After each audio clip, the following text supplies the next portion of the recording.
We do that for a living. And I've noticed one thing. After all of that time in the Institute, formulating all these arguments, that arguments are not the most powerful way to convince people. That attitude is more important than arguments. If they see in you, if they sniff from you fear, hesitation, worry, they will take advantage of you. We were just talking today. Here in Canada you have bears. Well, what's this? Keep talking about animals, bears, lions. You do have bears. When I first came to Canada in 2019, I went up to a place where there was bears. I can't even remember the place what it's called. And the guy told me, look, there's 3 kinds of bears. I said, why are you telling me this information? He said, just hold on for a second, my friend. I said, what are they? There's a grizzly bear, there's the blue bear, I said, whatever, okay. I said, he goes, we're going into the forest now. And he said that if you see a grizzly bear, you're finished. You've got no chance. I said, are you sure about that, my friend? He said, yes. He said, yes. He said, well, there's this kind of bear, I think it was a blue bear. You guys can correct me. Black bear. Oh, you all know it. I said, there's one, and I thought the guy was joking. I actually thought the guy was joking. He said, look, if you see a black bear and it tries to attack you, give it all you've got. To shout, scream, punch, don't show fear. Have you ever been given this advice, by the way? Huh? If it's black, fight back. Oh, don't say that. Well,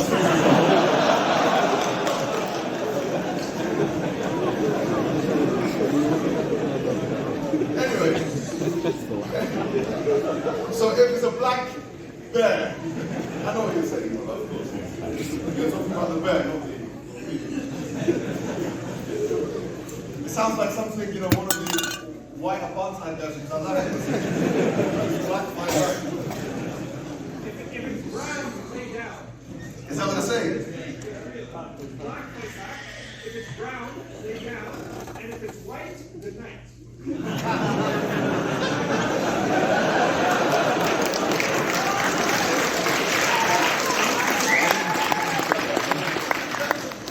Well, I'll tell you what, whatever the situation, right? Most of us are black and brown. The point is this, is that you've got to deal with them, the enemies of Islam. I say them, by the way, I'm talking about the people who are harassing us. I'm not talking about all the non-Muslims, just to be clear. Of course we're not talking about those. We're talking about the enemies of Islam and Muslims. The people who are harassing us about Palestinian activism. Let me be clear about that. Are we clear about that? Yes. Yes, we're clear about that. Yes. If we see those people trying to harass us, deal with them like you would deal with a brown bear. Sorry. Don't do that. With a black bear. No, honestly, because with the black bear, if he sees you're on it, seriously, if he sees you're on it, he will respect you. For the most part, that's how it is. I still live in a place in London where it's rough. And I had a surgery the other day and I was feeling a bit vulnerable. I saw some guys, I started doing this.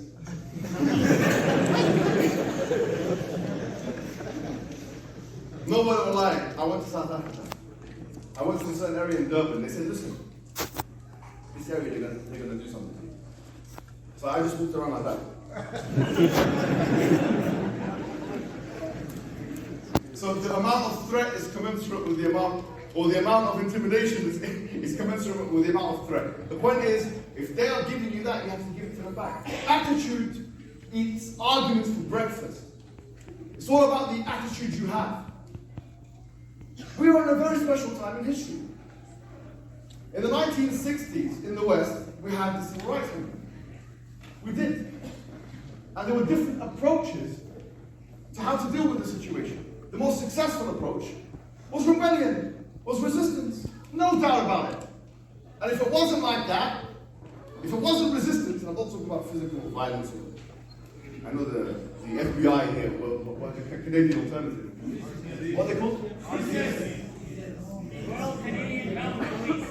RCMP. RCMP. Jesus. Whoever they are, man. I know they're here, so listen to me. Horseback uppers. Whoever they are. They're the most kind officers in the world. I'm pretty sure if they saw me doing something criminal, they'd say, hey, what are you doing there? You know? Very kind people, from one perspective. But from another perspective, trying to harass us. That's the truth. So what I'm saying is, if you sense that you've got, because this is, it's not about lifetime conflict, although that's very important. It's about you and me building character. It's about what we're ready to accept and agree to. And Mutanabbi said, great Arabic poet, he said, من يسهل الهوان عليه ما لجرح بميت إيلام. He said, the one who is always being defeated, humiliated, it becomes easier to be humiliated again.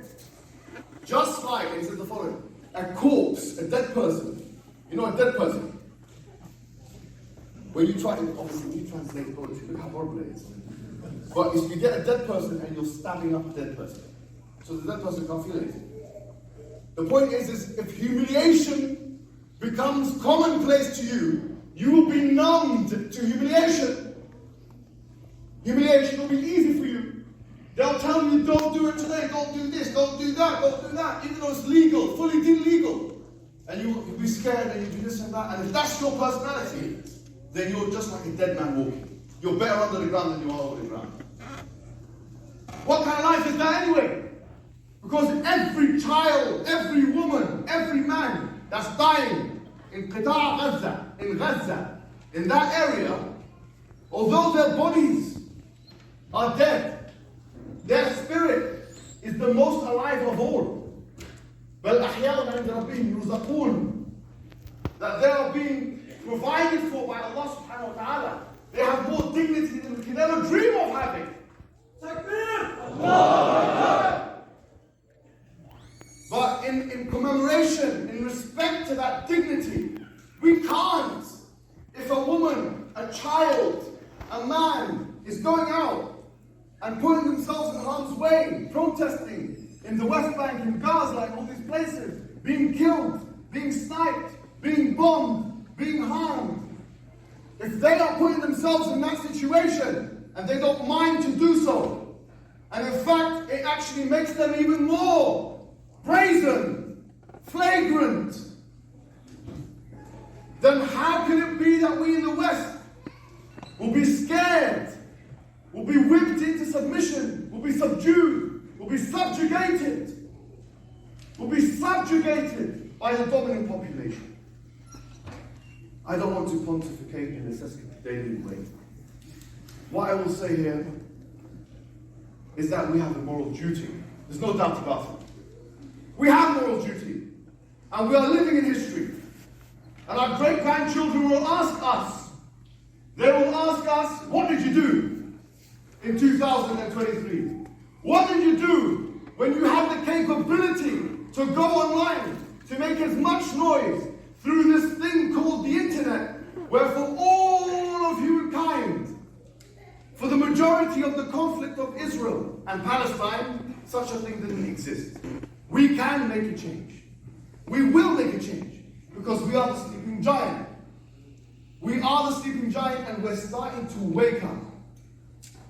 But for us to wake up in an efficient and proper manner, we have to have no fear.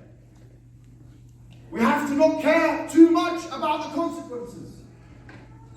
Just do it. Whether it's activism, whether it's protesting, whether it's going online, whether it's blogging, whether it's making an article, making a website. The public relations angle is the strongest thing that we can hold on to. And by the way, that's an ocean. That's not a cesspool. Public relations and the internet is an ocean.